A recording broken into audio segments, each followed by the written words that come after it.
Well, it's finally over, but how good was X-Men 97 Episode 10? Let's talk about that. The following is a world-class Bullshitters exclusive.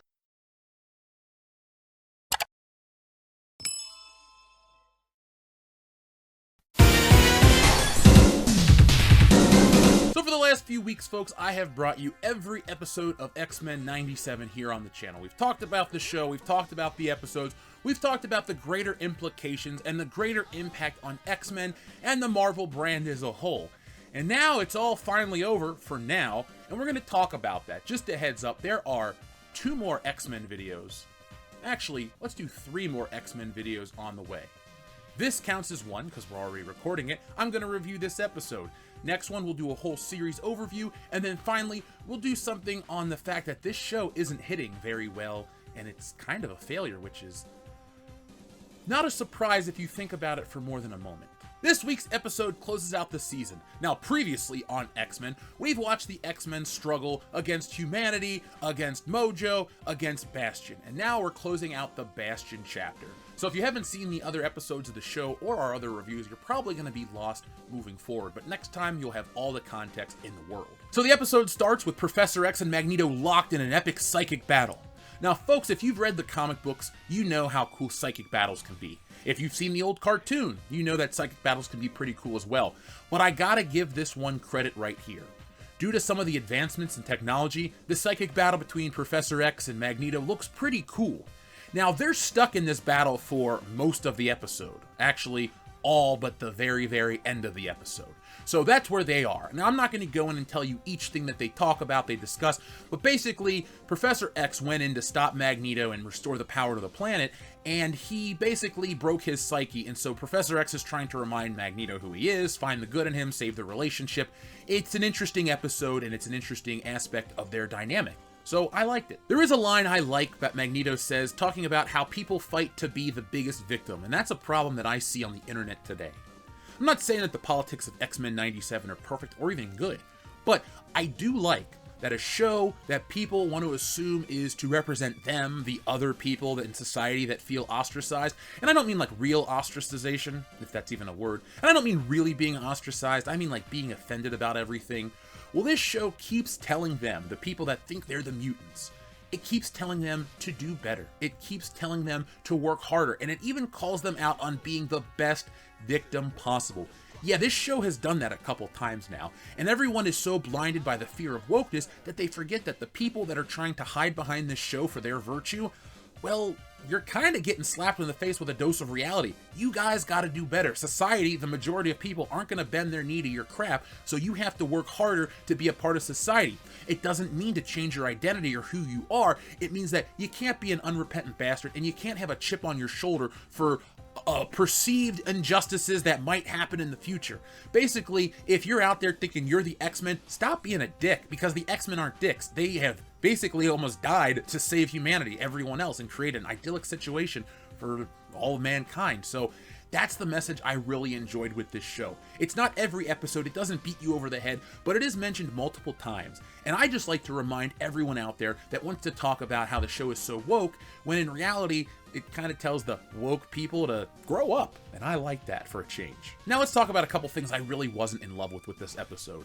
It was a big fight, it looked cool, but that's kind of all it was. This episode is the payoff for 9 previous episodes, and it really doesn't make me feel complete. It just makes me feel like I'm drug along, and not in a good way. Now, this episode lives and dies by one thing, and we're going to make you wait just a smidge Pinciotti till we get to it. But the rest of the episode is about Asteroid M coming to Earth, the United States government deciding to nuke it. They have a Magneto protocol, and then the X-Men have to stop the asteroid from crashing into the planet, and what happens is we see the X-Men die, essentially. And then a few months pass, and we see Forge and Bishop talking, and then we jump back to the past, 3000 BC, where we see a majority of the X-Men, all of them but Cyclops and Jean Grey, they're taken back to that point in time, and we meet En Sabah, aka Apocalypse. That's the big twist for this whole season 2. We're going to Apocalypse. Yay. It's not like we've had it before or anything like that. Now, Scott and Jean are sent to the future, the distant future, and they meet a child Cable, so we're gonna see Cyclops redeem his relationship with Cable and all this other happy family horse shit. That wasn't a problem. I liked the Cable dynamic. There were a lot of good things that came from that. But overall, it wasn't enough to make me overlook a couple of the complaints I had with this episode, which most people may not be feeling because they're so excited for the cameos and the hype. It's so fire. No, it's a pretty good episode, but it's not great, and it's not as good as other ones, and it has a couple things that I think are absolutely bullshit. Number one, being the villain. Bastion was a crappy villain. I didn't care about him or his Sentinel program or his mother.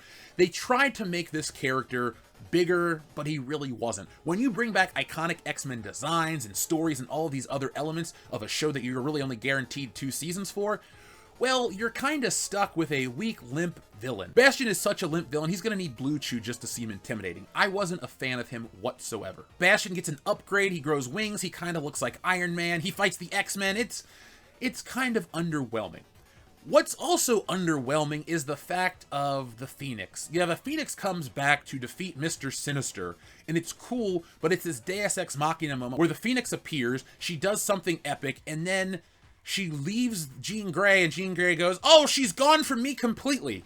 So we're not going to have to worry about the problems that may be coming next with the Phoenix. It just kind of happens. Now, I don't remember exactly if that goes down just like that in the comic book, but from a storytelling standpoint, I thought that was incredibly weak, because this super powerful Deus Ex Machina comes out of nowhere to defeat, or basically embarrass Mr. Sinister to run off, and then the power's gone. Kind of underwhelming. There's no ramifications, there's no justification, there's no more coming. It just happens and it's gone. And I thought that was really lame. You correct me in the chat if something else has changed in the book, but I didn't like it. So now it's time to talk about the thing that I did not like about this show. And it's a very obvious marketing ploy to get people like you out there hyped for something that overall wasn't that great. And it's the cameos. See, folks, everybody that makes one of these shows is trying to be talked about on Twitter or Screen Rant or one of these garbage tier websites that wants to tell you the Easter eggs and the cameos and all of this shit about a show that nobody's actually watching. See, folks, this episode features Iron Man, Captain America, T'Chaka, the Fantastic Four, Spider-Man, Daredevil, Mary Jane, Flash Thompson, you name an iconic Marvel character, they're in this episode. And so many people are going to be so enamored by all the callbacks, and it leads up to absolutely nothing. The world is in terror because of Magneto wiping out the lights. Yeah, that's cool. That's a story that works. And of course, people are going to need heroes. And of course, in the Marvel world, the superheroes are going to show up and save the day. But they're here to save the narrative of this show, and they don't do anything besides stand there and react. They really don't fit in this show. I can see that you're trying to build a bigger Marvel universe in the animated world. I have advocated that for many months now. I like cartoons more than movies because it's a different type of artistry. But I don't like this cartoon's production. I don't want more of these Flash-based, crappily animated shows. X-Men 97 is not a well-animated show. There's a shot in this episode where Professor X turns, a couple of, 180 degrees, but it's real choppy like an old video game. There's no smooth motion. I went back to watch X-Men, the original animated series, after today's episode, just to get a reminder of how good the animation can look. Also, too, folks, if you're going to go back and watch that show, don't watch the first few episodes on Disney Plus, maybe the first 3. There's a weird frame rate issue. I went back to watch the introduction, and I thought to myself, this isn't right. This is as choppy as X-Men 97. And then I went back and I watched episode 6, and I put the intro on, and it was as smooth as butter. Cyclops spun around, Cyclops shot his laser beams, the X-Men go running into battle. There was excitement, there was emotion, there was more than goddamn cameos. I like superhero cameos, but they are not a story alone. It's like the Endgame situation. That Endgame fight actually sucks. If you think it's the best thing ever put to film in Marvel, yeah, you're wrong. Sorry, I try to be that guy where everyone's opinion is valid, but the ending of Endgame was fucking trash. They're in upstate New York, it's ugly, it's muddy, it's an empty battlefield, it's like lame Dragon Ball Z. There really isn't anything exciting from that except all the heroes are here, and it's a game of cat and mouse for a fucking gauntlet. Awesome. This episode is a bunch of pointless cameos, and then it cuts back to the stuff that you actually care about. I hope that most people out there aren't going to gush over this episode. Oh my god, it's so great, it's so impactful. No, the ending fucking sucked. This did not stick the landing. It sets you up for a second season finale, but the course of the last 2 episodes had been so underwhelming that I don't want to watch more. I don't care to see Apocalypse. I don't care that the X-Men are back in 3000 BC. I don't care that the rest of the team is in the future. I just don't care. All they did is focus on the nostalgia and the shit to get you talking on social media. All of the things that I thought X-Men 97 were, they were not, because they finally showed their hand at the end, and it's just as shitty and hollow as everything else. Is it woke? No, it is not. This show was not woke, and it never will be woke. Does it talk about social issues? Well, the X-Men did. Does it talk about things that other cartoons don't? Yeah, because it's the X-Men. What this show also doesn't do is it doesn't sanitize the X-Men for the modern woke world. One of the prime examples of that is Nightcrawler. He prays in this episode. He prays the rosary. A lot of woke garbage is about the shunning of traditional values and religion and things like that. That is what woke is. That is a rejection of reality for your modern day sensibilities of one-sided political beliefs, extreme views on one side of the aisle. X-Men is able to present a world where both exist, but they don't really harp on the extreme wokeness. It's not a thing. It's the same X-Men world that you're accustomed to. And that's why I gave it a whole season to watch, because I was waiting for it to shit the bed. It doesn't shit the bed in the ideologue category. It doesn't shit the bed in the 2024 modern identity politics. It shits the bed in the narrative, which is ultimately the most disappointing, because it shows you that the showrunner and the people that made this show really don't understand narrative structure of television. They don't understand how to stretch out a show beyond 2 seasons. They have burned through so much X-Men. This show is a fucking blink and you miss it moment. It's exciting to watch. It's fun to watch. The action is there. But if you really think about it for more than 5 minutes, you go, they burned through like 10 years of X-Men stories. There's nowhere else to go, because now we're at the age of Apocalypse, and there's going to be a few other things in the future that most people do not like. So expect this show to continue to not be viewed by a lot of people, sadly, because there's really no direction. What's next? It's not very good. This show takes place in 1997. Concurrently, Spider-Man takes place in 1997. So this show, if they're going to do a Spider-Man continuation, it would be a year after this show. Because you see Spider-Man, you see Mary Jane, but if you watch the Spider-Man cartoon, Mary Jane falls into a portal and is never heard from again. The show ends with Spider-Man looking for Mary Jane. This show picks up, I guess, before that happens. So if you do more Spider-Man, and please do not, don't, I'm your audience for that. No one else out there is going to be the person that is more interested in the possibility of more Spider-Man than me. I know I'm a grown man, but you're trying to bring back something that I liked, that version of Spider-Man. You'd think that I'd be excited for it. But after watching X-Men, just not stick the landing. I can't say drop the ball, just not stick the landing whatsoever. I have no faith in anything Marvel animated anymore. I have no faith in Disney anything Marvel, because they have tainted the brand to the point where there is nothing but apathy. Of all the new Disney Plus series, we have a pie chart we talked about on the show last night. 6.8% of the audience is only watching the new stuff, but shows like Percy Jackson has a 23% audience share, or Echo, that Marvel show. More people are watching Echo than X-Men 97.